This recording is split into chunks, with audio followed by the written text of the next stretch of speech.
విరాట్ అయితే తన రూమ్లో కూర్చొని అలా ఒంటరిగా ఆలోచిస్తూ ఉంటాడు. అలా విరాట్ అయితే అదే ఆలోచనలో ఉండగా ఇంతలో అక్కడికి శృతి వెళ్తుంది. శృతి వచ్చి ఆ టాబ్లెట్స్ని అయితే ఓపెన్ చేస్తుంది. ఇక తనకి ఇవ్వాల్సిన టాబ్లెట్స్ కాకుండా వేరే టాబ్లెట్స్ అయితే ఓపెన్ చేసి ఇచ్చేసి, బావా టైం అయింది, ఇదిగో బావా టాబ్లెట్స్ వేసుకో అని చెప్పి విరాట్కి ఇస్తుంది. దాంతో విరాట్ అయితే అవేవి తను ఆలోచిస్తున్న టెన్షన్లో తనైతే ఏ టాబ్లెట్స్ అని చూసుకోకుండా శృతి ఇచ్చిన టాబ్లెట్స్ అయితే విరాట్ వేసేస్తాడు. ఇక విరాట్ వేయగానే శృతి అయితే ఒక్కసారిగా చాలా హ్యాపీ అయిపోతుంది.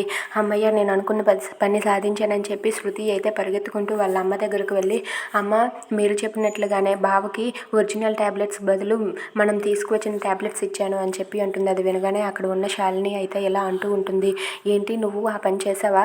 ఇప్పుడు చూడు, అత్తయ్య మధు పైన ఉగ్రరూపం చూపిస్తుంది. ఇప్పుడు ఆ విరాట్కి ఏం జరుగుతుందంటే జరిగినందుకు అత్తయ్య మధును వెంటనే మెడపట్టుకొని బయటకు గెంటేస్తుంది, చూస్తూ ఉండని చెప్పి అంటూ ఉంటుంది. అది వినగానే అక్కడ ఉన్న శృతి వాళ్ళ అమ్మ అయితే చాలా సంతోషిస్తూ ఉంటారు. ఇంతలో విరాట్కి అస్సలు బాగోకపోవడంతో అందరూ అయితే కంగారు పడుతూ అక్కడికి వస్తారు. ఇక విరాట్కి ఏమైందని చెప్పి అందరూ కూడా కంగారు పడుతూ ఉంటారు. ఇక విరాట్ వాళ్ళ అమ్మ అయితే చాలా బాధపడుతూ ఏడుస్తూ ఉంటుంది. ఇదంతా చూసి మధు అయితే షాక్ అవుతుంది. Thanks for watching friends. Please subscribe our channel.